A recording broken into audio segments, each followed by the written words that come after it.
We do have a breaking news story right now. It's developing, and that's what's transpiring right now in South Korea. Before I came on set, this was brought to my attention from the team. South Korean president declares martial law. Now, if you know what martial law means, suspension of your rights, the government now has control over the whole country, the whole nation. But there is an opposition to that. And then we're told that the South Korean parliament, the parliament there, votes to defy the president by lifting his declaration of martial law. The situation is still fluid. So as I do my research, by God's grace, if there's something worthy, I will come forth and share with you what God is saying to us as a result of this event. I believe nothing happens by accident. Everything is actually a role, a scene, an act in the great drama between Christ and Satan.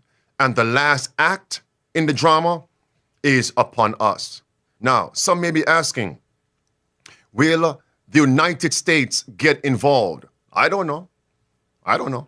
What I do know is the U.S. only gets involved in nations' issues if they have an interest at stake.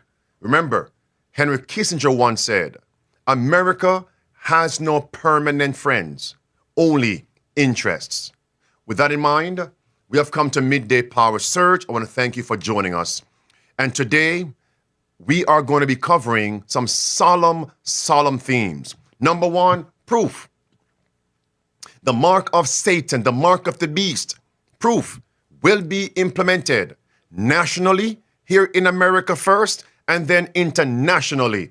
We are going to unpack that for you today.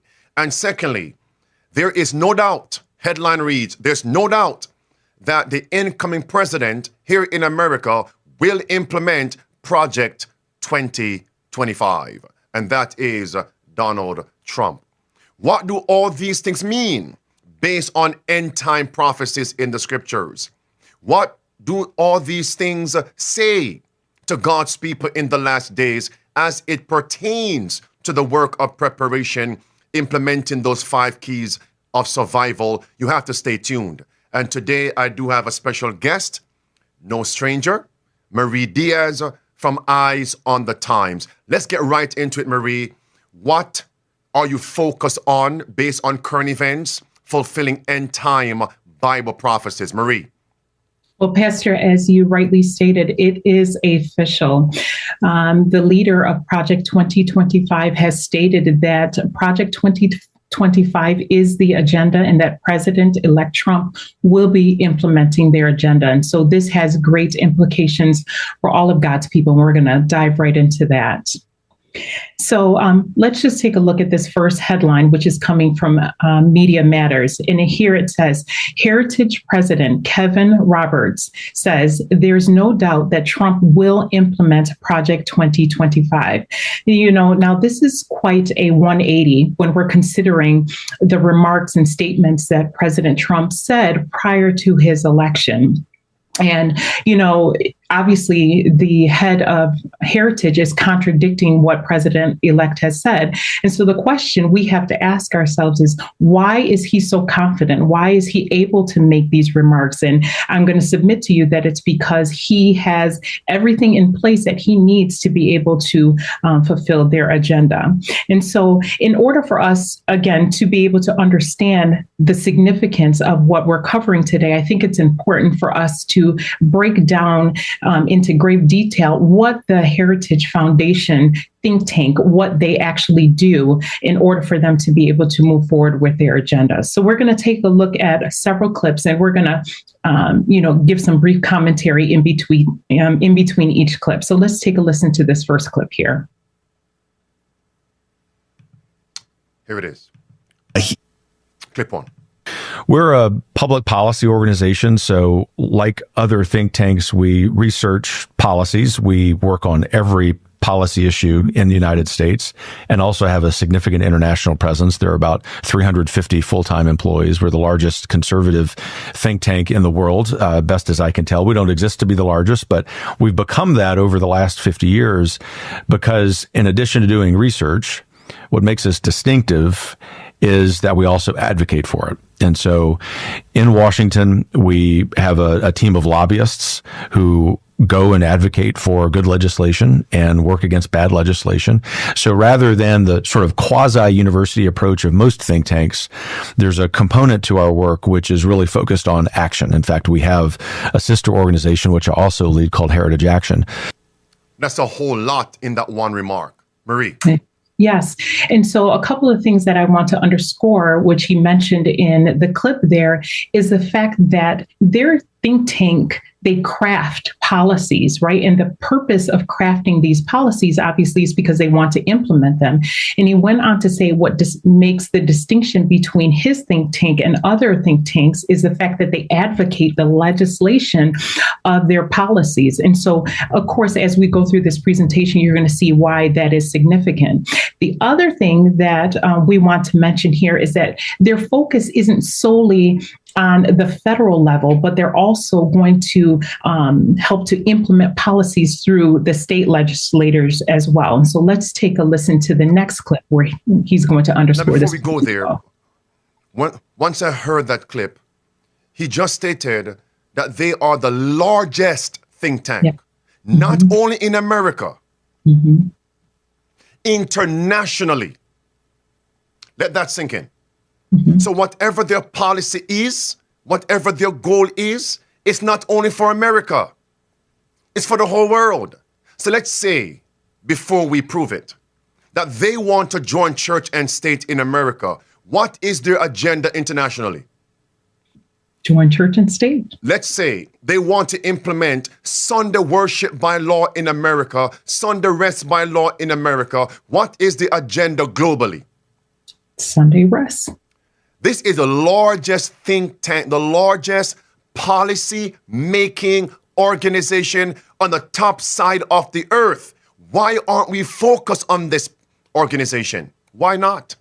And remember, for the mark of Satan to be implemented, the mark of the beast, it's coming through policy-making, legislation. That's how it's coming. And that's why we have proof. The mark of Satan, the mark of the beast, is going to be implemented nationally and internationally. And he's on record stating Sunday rest, Sunday worship by law. That means the organization supersedes presidents and prime ministers. Think about that. They are the engine in the nations, the engine in global nations. Policy-making organization, Heritage. What a name. What a name. And this man is on record contradicting the president. I wonder, what if other people would be on record publicly contradicting the president and they're actually under the umbrella of the president? What would happen to such persons? Mercy. Think about that, Marie. Over a plethora of time, he's on, not once, he's on record contradicting the president and the president-elect. Here it is, clip 2. Second point of distinction is that in addition to the work we do at the federal level, we also have a lot of activity in state capitals and state legislatures. And so what we're trying to do is, in the United States, revitalize federalism so that more policy action is coming from the states, making Washington less important. Marie, before you go, let me add on that point. I mean, what if I am an employee of a company and the CEO makes a statement publicly, and over again, when I'm interviewed in the public, I contradict that CEO? What would the CEO do to me? Get rid of you. If the CEO doesn't do anything, so who is in charge? Well, let that sink in. Murray, go ahead. You're right. Well, it goes to show that, obviously he has his own agenda in mind, regardless to what the president is saying. And this is what I think we want to emphasize here in this presentation. So again, now we just want to reiterate what he just said in that clip that was just played. He talked about the fact that they are moving aggressively on the state and the local levels. Now, this is significant because we are already seeing the effects of what they've done through this think tank to have its effect in some of the legislation that has been coming out from some of the local governors and the legislators, like I said, on the state level. More namely, we're talking about the fact that they just recently introduced, commandments and placing Bibles back into school, and they're incorporating religion into the curriculum. And Pastor, you've done several presentations where we've been able to show that there is a direct link between Project 2025 and some of these governors who are introducing these religious laws. And so the other point that I wanted to bring out, when we're discussing this idea of them working through the states, is the fact that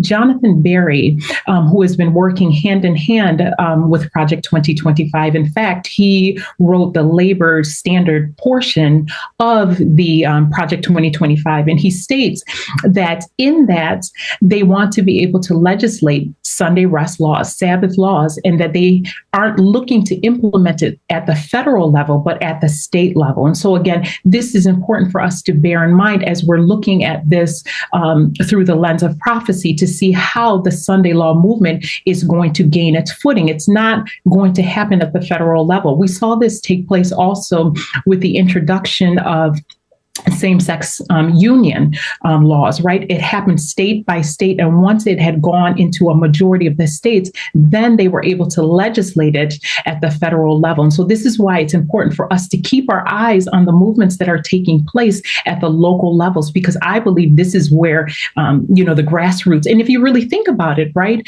grassroots movements don't tend to go straight to the federal government. It starts at the local levels, right? And it makes its way through the mayors and to the governors, and then eventually on the state level, and then you get to the federal government. So I think it's important as a people that we're looking at what's happening on the state levels. And so now we're going to move on to another point. And Pastor, you touched on it briefly, and you talked about the fact that this movement isn't exclusive to the United States. And it's unfortunate that I think that we've kind of looked at it as an isolated incident or an isolated movement here in the United States. But he's going to elaborate a little bit more on that point. And so we're going to take a look at this next video clip, and where he mentions how they're making inroads in other areas of the world. So let's take a listen. Clip 3. And then the last part, which you and I were talking about before we started our formal conversation, is that we're very active internationally. We're here in Britain often, across Europe, across the world. We have a big team of international scholars who've worked in a lot of presidential administrations. Perhaps some of them will be going back in. We'll see what President and the Vice President have to say about that. But ultimately, what we're trying to do is not just revitalize the conservative movement writ large, but also to make sure that the emphasis on self-governance, on freedom properly understood, on economic deregulation are not just happening in the United States, but in as many societies across the world as we can. That's a whole lot right there. Marie. Right. And so, he just said it, that this is a global effort. And so I'm hoping that as we're listening to these things, it'll help us to wake up to really see just that the Sunday law movement is making its way on in darkness, and that, it's on foot. Now, I want to chime in here. 3 things he mentioned. He said the conservative movement.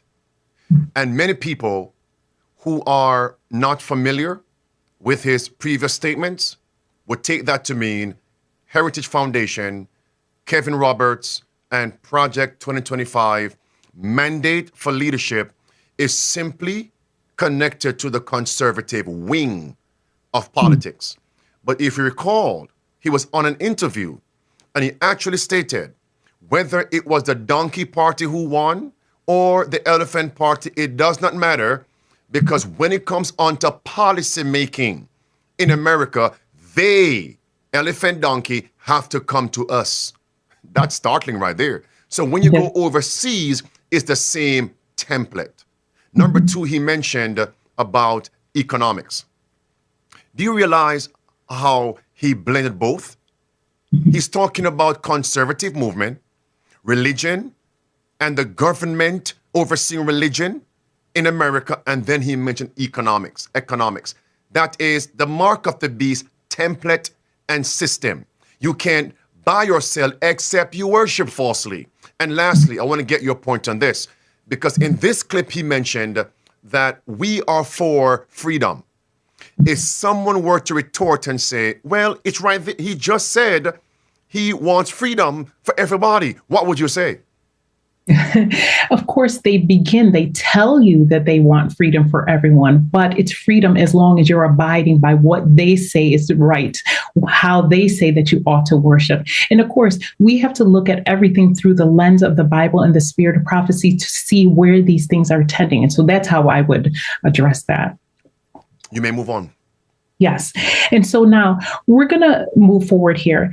And of course, based solely on what we've presented thus far, we're not really able to see how Project 2025 is going to be able to implement their policies. We're going to take a look at this next article, which I think gives us a little bit more insight as to how they're going to be able to do this. This article is coming from The Independent. It says, Trump's cabinet is filling up with Project 2025's authors, despite him saying that he has no idea what it is. And there's another article that's coming from AP News. It says, after Trump's Project 2025 denials, he is tapping its authors and influencers for key roles. And I think that's really significant for us to pay attention to that, right? Because he's not just picking somebody who's haphazardly associated with Project 2025. He's picking individuals who are steeped into this agenda, into this plan. And we're going to see that, like I said, as we're moving forward in this presentation. And also, of course, the individuals that he's picked, they've done their due diligence. And so they know how to navigate the legal system. And since we're talking about these key figures, I think it's important for us to go back to Kevin Roberts to see what he has to say about the individuals that are being selected to fill Trump's cabinet. And I also want you to listen to what he has to say about who in particular we as individuals should pay attention to. So let's take a listen to that. Here it is. Okay. And so of these other nominations, who are you most excited about? Russ Vought, John Ratcliffe, Pete Hoekstra. What can you tell me about? Man, you're wanting me to pick winners and losers. Well, no, you don't. They're all winners. They're all winners. They're all winners. But who should listeners keep their eye on? Russ Vought, for sure. Okay. And why is that? Both because of who he is, as well as the position he has. And his position is? He's director, has been appointed to be director of the Office of Management and Budget, which sounds really boring. And if you don't like numbers, maybe it is. But this was a position that Russ had in the first Trump term. And it's an important position regardless of who occupies it, because basically that director and his or her staff can have their fingers in all aspects of the federal budget. And so if you've been elected, as Trump and Vance have, in part to rein in the expansive growth of the federal government, that position's important. And the second thing is Russ who's probably our closest collaborator on Project 2025 outside of Heritage, and he's a Heritage alumnus. Mm-hmm. Right. Startling, right? So if I had an agenda that I was attempting to, propel in the government, right? And I'm telling you, you should pay attention to this individual. I think it behooves all of us to pay attention to this particular individual, right? And so let's break this down a little bit, some of the points that he discussed. He said that we should pay attention to who he is and the position that he has. Now, if we were just to take that at surface value and solely, you would know that the position that he has is one of authority and one that can affect change throughout the entire administration. And one of the reasons why he's saying that this position is so important is because he holds the controls, the purse strings of the administration, right? And so if you don't want exactly the money, so if you don't want a particular agency or something in the government to function, you just reduce the amount of money that's being given to this particular agency. And so he has immense power through this particular Office of Management and Budget. But I think there's also some other points that's really important for us to emphasize here. And we're going to play one other clip. And I think this next clip really encapsulates the job or the position, the director of Office of Management and Budget. And so let's just take a listen to that. And I think it'll give us a better idea of what this office and its purposes are. Okay, here it is. Parties. OMB is really a government in miniature. Every agency, every function of government is represented in one building with a career staff of roughly 400 to 450 people, and then a political staff that comes in with each administration. The breadth of that reach really spans all aspects of policy, budgeting, and management. And important policy, budgeting, and management in one office. Exactly. You said it. You said it, Pastor, right? And he also said it's government in miniature. And so I was trying to figure out exactly where he kind of ranks in the government. And so I did some research. And so from what I've gathered, so there's the president, the vice president, then it's chief of staff, and then there's the OMB office. So he's in a really, really powerful position. Yeah, so he's fourth in command, right? And so what he also said is that all of the agencies, every single agency in the U.S. government sits under the umbrella of the OMB office. And so I'm hoping that your audience is starting to see just how much of a role this director, like I said, who is an author of Project 2025, I mean, just the power that he's going to be able to wield, in this particular position. And now I'm just going to read, I didn't give Pastor any slides for this, but I'm just going to read a couple of points in my research that I was able to find that gives us kind of illustrates a little bit better the breadth, of this position. It says allocating resources. It determines funding levels for programs, ensuring alignment with the president's vision. Now we're going to talk about that a little bit later, right? It says, now your audience is going to see also in another clip that Kevin Roberts is going to state that President Trump's agenda, which is Agenda 47 and Project 2025, they overlap each other. And so when you're thinking about the policies that are being put into place, it's Project 2025's policies that are being put into place, right? And so here's some other points. It says facilitating collaboration. OMB acts as a central coordinator among federal agencies to ensure cohesive policy implementations. Pastor, you just touched on that. Policy implementation, right? Whose policies? Kevin Roberts just told you earlier in our presentation that the whole purpose, the objective of this think tank is to create policies, but not only create them, but to have them legislated. So they're not only creating these policies, they're working to have them legislated. And then? Yes, and they dole out the money to those who are actively doing what they want them to do. Now, one of the other points, it says, by serving as a bridge between president and federal agencies, the OMB ensures that executive policies are translated into actionable plans, funded appropriately, and implemented effectively. Lord have mercy. I mean, again, he has control over everything. Now, I really wanted to kind of try to figure out some sort of analogy so that your audience would be able to have kind of a clear view of his role. And so if you want to think of his position kind of in the realm of, sports, right? So you want to think of the Office of Management kind of as the head coach of a sports team. And you want to think of the president as the owner of the team, right? And you want to think of the federal agencies as the players. Mm-hmm. And so hopefully that'll be able to illustrate it a little bit better. So although the OMB office or Russ Vought is going to be implementing what is supposed to be President Trump's agenda, right? He's really the one that's on the field. And I think it's important because when you think about a literal game, a literal football game, right? Most people don't attribute the win to the owner of the team, right? They attribute it to the coach, who is the one who's working behind the scenes, working with the players to be able to implement the policies. And so,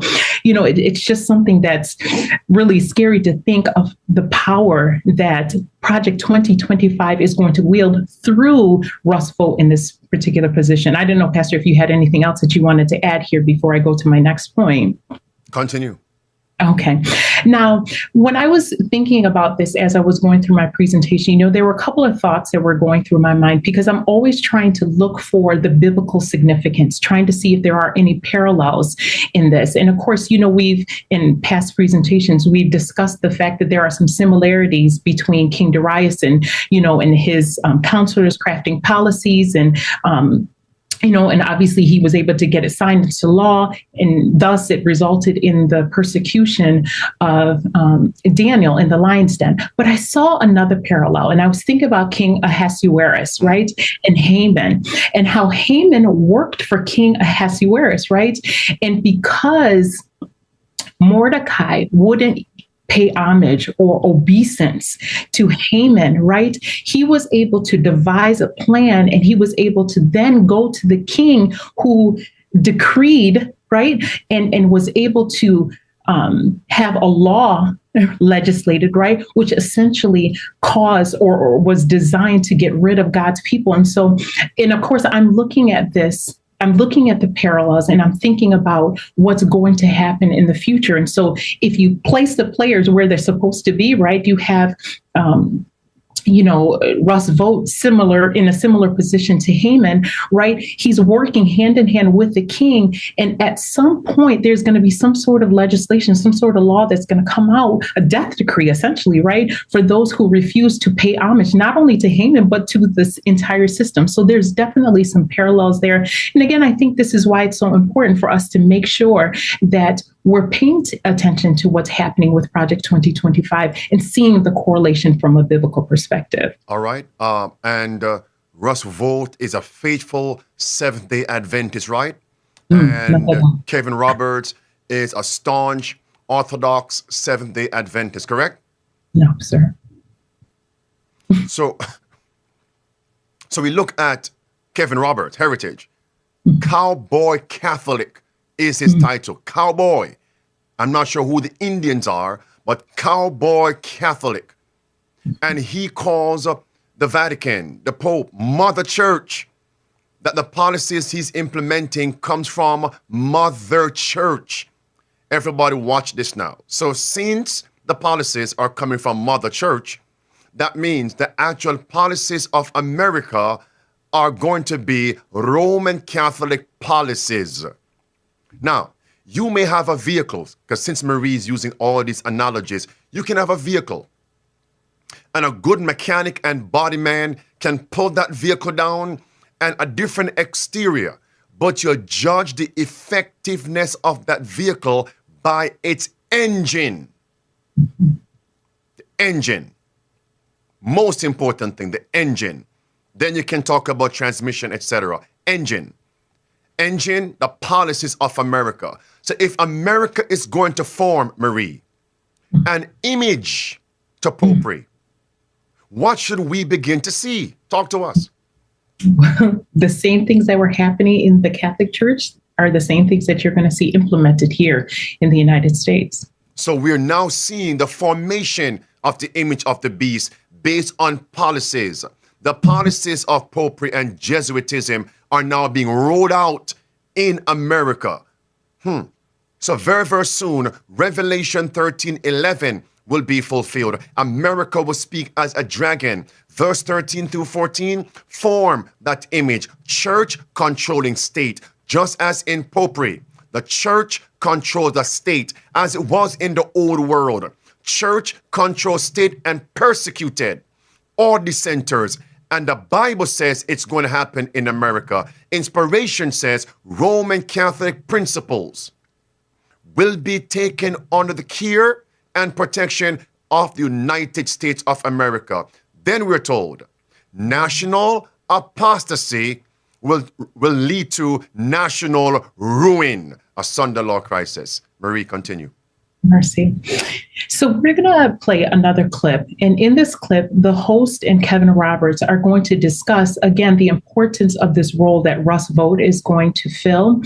And he's going to tell us that this particular role they're going to utilize it to be able to affect radical change in the U.S. government. And so let's just take a listen to what he has to say. Radical and aggressive. They love these synonyms. And America will speak as a dragon. Radical, aggressive. Here it is. So one of those names was Russell Vought, who I think it was announced yesterday is going to be in charge of the Office of Management and Budget, the OMB, as part of the new Trump administration. This was the actual agency that he was writing about in his section of Project 2025, which he was one of the authors of, talking about how it can be used to deliver much more radical change. So in some very direct senses, Project 2025 is happening, no matter what anyone says. Russ is the greatest living conservative expert on the Office of Management and Budget. Not only did he write that chapter in Mandate for Leadership, he also served in that capacity in the last Trump term. And so if there's anyone who understands how you legally, appropriately, and aggressively use the Office of Management and Budget to do the will of the American people rather than the will of Washington elites, it's Russ Vought. A lot maybe of the Project 2025 agenda may now actually happen no matter what the candidate, as then was saying. Is that fair? It is fair, and there's no doubt that will happen. I don't mean that with any disrespect to President Trump, whom he knows, who is a friend, but just to say there is so much overlap between President Trump's official campaign platform, Agenda 47, and the policies in Project 2025. That's what I mean when I said that it's sort of boring in one sense, because it's not newsworthy that the Republican candidate for president would be saying many, if not most, of the same things that the conservative movement itself would be saying. Mercy. That is not the crescendo. I don't know what a crescendo is, Marie. I don't know. What arrogance, right? Bold-faced, braggadocious. I mean, he calls President Trump a friend. And unfortunately, I mean, no disrespect to President Trump-elect Trump, but it's as if they're using him as a pawn, to forward their agenda. And, for those of us that want to see it, you'll be able to see it, and I just want to, again, underscore the fact that he says that there is no doubt. He just said it, Pastor, I don't know if you want to play it again. He said there's no doubt Project 2025 will happen. And so that? Is happening. Yes. Is happening, whether anyone, whatever people say. And when Kevin Roberts chimed in, did he say, no, hold on there, it's not happening? He just moved along. Here it is. Maybe someone missed it. Here it is. So one of those names was Russell Vought, who I think it was announced yesterday is going to be in charge of the Office of Management and Budget, the OMB, as part of the new Trump administration. This was the actual agency that he was writing about in his section of Project 2025, which he was one of the authors of, talking about how it can be used to deliver much more radical change. So in some very direct senses, Project 2025 is happening, no matter what anyone says. Russ is the greatest living conservative expert on the Office of Management. Mercy, right? And so, there's this, term that people often use. They say the fix is in, right? And that's because it's rigged. It's been manipulated, predetermined. And so, as I mentioned, when we began this presentation, it's because they have all of their players in place. And, sometimes I feel like, as Adventists, we're catching up with the movement. We should have been ahead of the movement. We should have been able to call these things before, they took place. And this is why I think it's so important for us to make sure that we're getting this information out. Now, this is where we're going to kind of land the plane with this presentation. We kind of want to leave you on a cliffhanger because we recently we have a new Eyes on the Times video that's going to be coming out. And the reason why I thought it was important to create this video is because you are going to see for yourself, we're going to give you a little teaser. You're going to see for yourself the language, that Russ Vought is using. I mean, the way he's talking, not just about using his position just to further, just a very secular kind of objective, but he is going to tell you emphatically that they are looking to turn the United States into a Christian nation. I don't know if I can emphasize this enough. You need to tune into this video once it's released this evening, because like I said, he's going to reiterate over and over again, not just that we want to turn the United States into a Christian nation, but we want to implement it through our policies and our laws. This is not just what I'm saying. This is what he is going to say verbatim, not my interpretation. This is what he is going to say. And so, Pastor, let's play this teaser for them so that hopefully it'll, whet your appetite so that you'll want to see the video once we release it. Here it is. And one of those correctives is that we're a nation under God.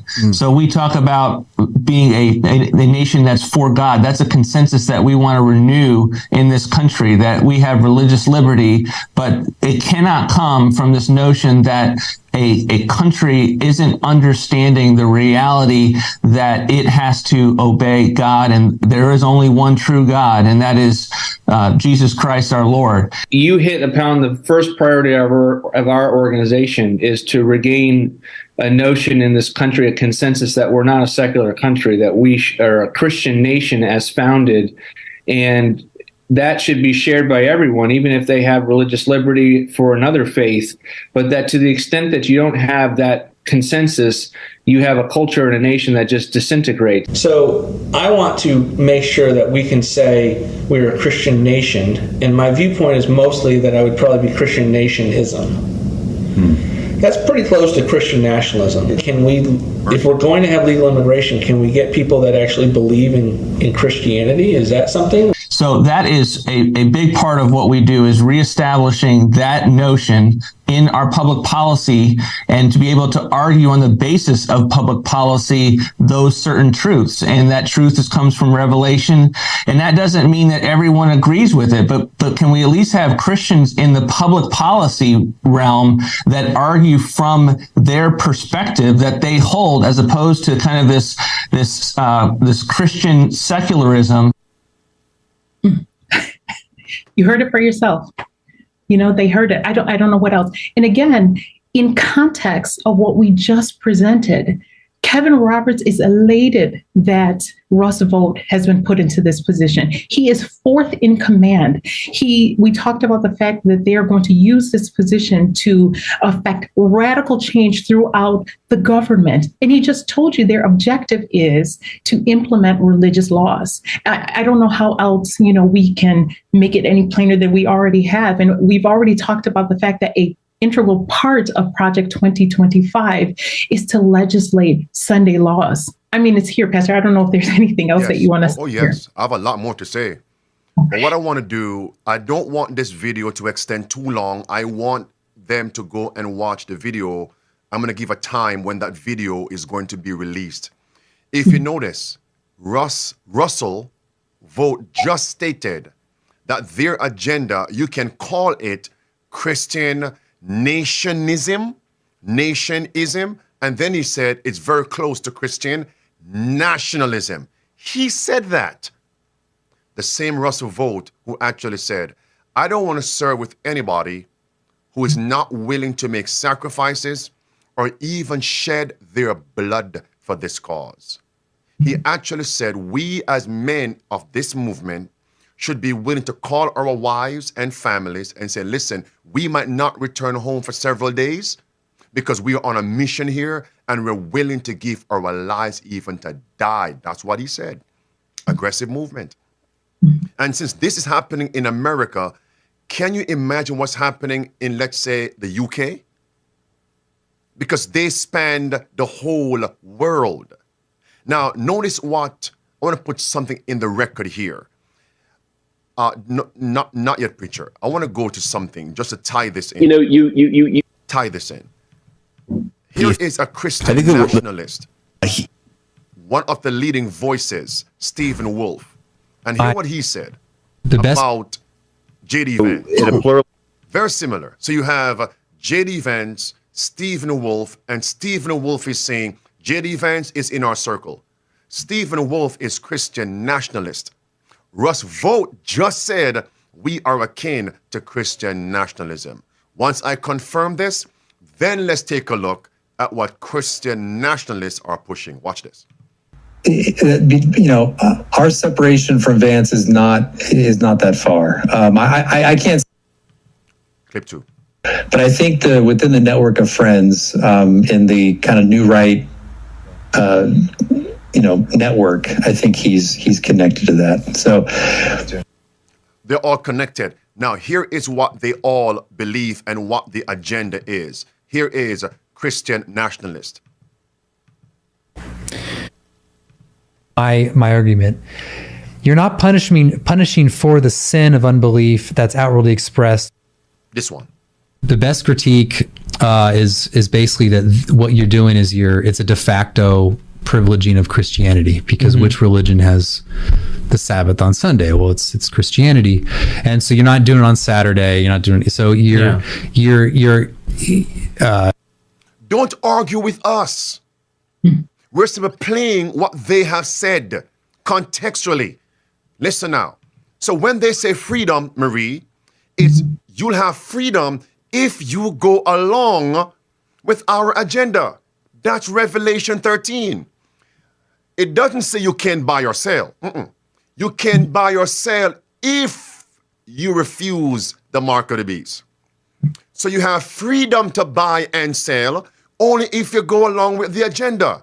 Don't let them deceive you. Here it is. Christian nationalist, Russell Vogt. In a pluralist society, if you reinstate blue laws, then you would have to outlaw sports teams on Saturday in order to accommodate Jews for the Sabbath, or Muslims, Seventh-day Adventists.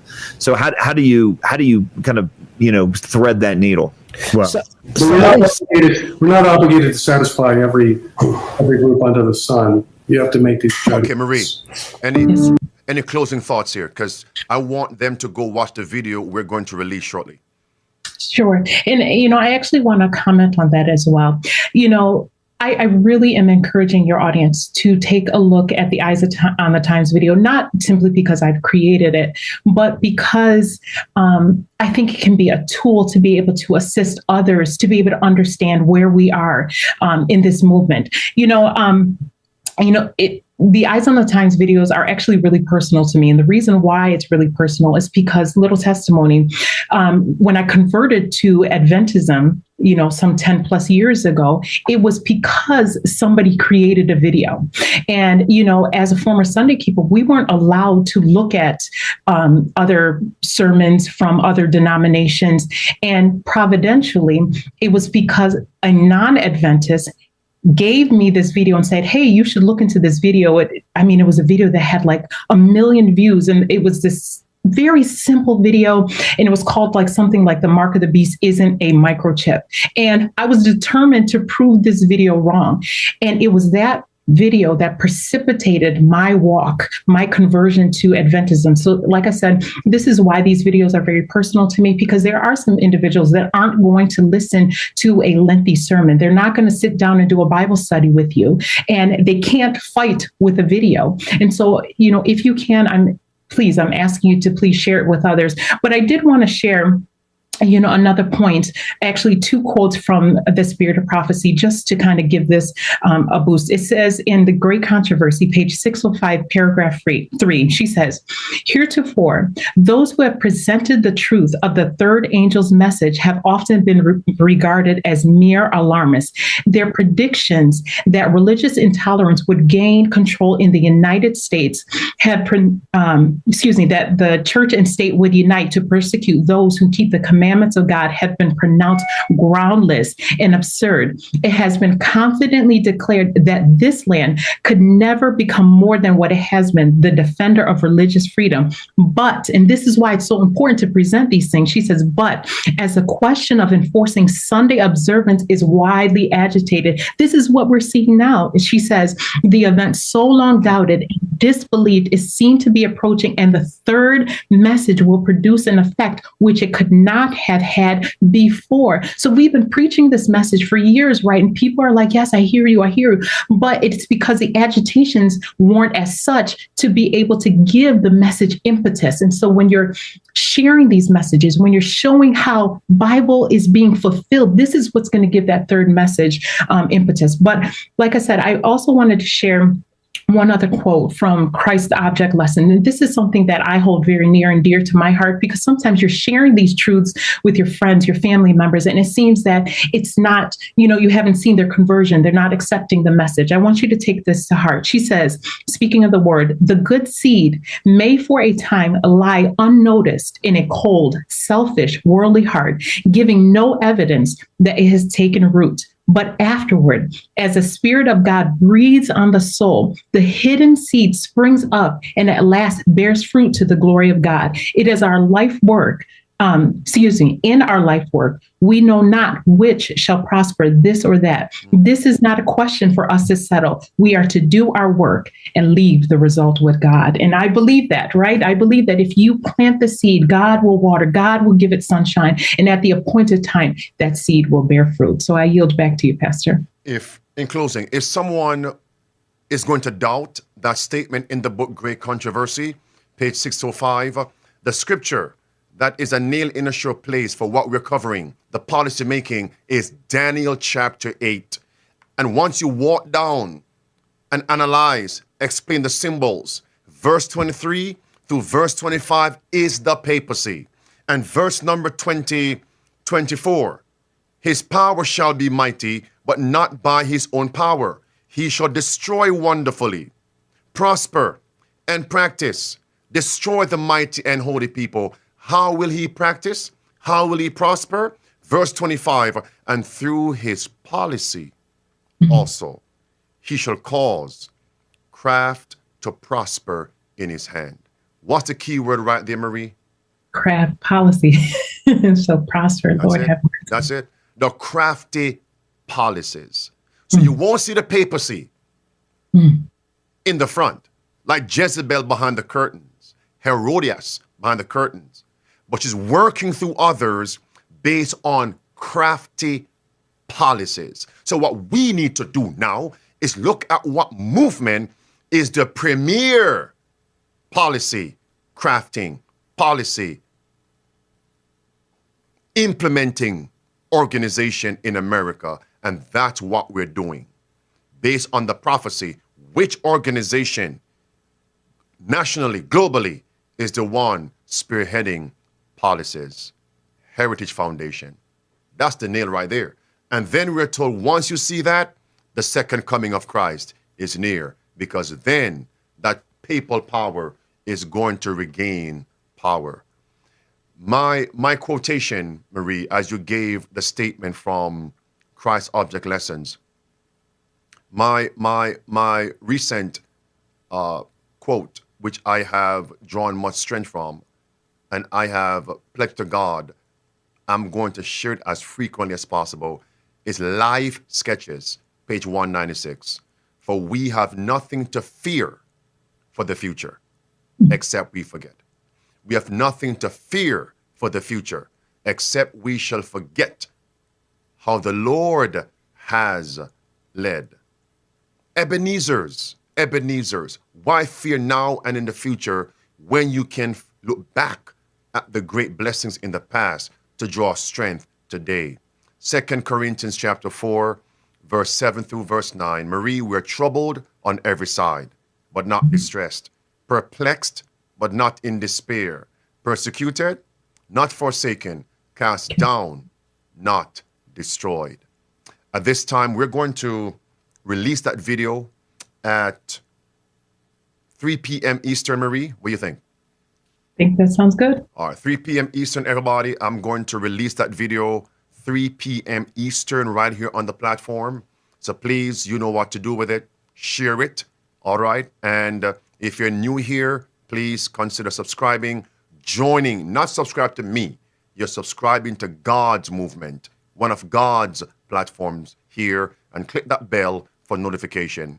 Comment, of course, and share the video. Give the video a thumbs up as you're being blessed by the content. Safe to Serve, local, international, joining us now and hereafter. Thank you for making a sacrifice to join us. Let's pray. Father in heaven, into your hands we commit and commend the keeping of our souls, and we claim the promise of Philippians 1:6, being confident of this very thing, he who hath begun the good work will perform it. We cling to Deuteronomy 33, verse 25. As your days, so shall thy strength be. As your days, so shall your strength be.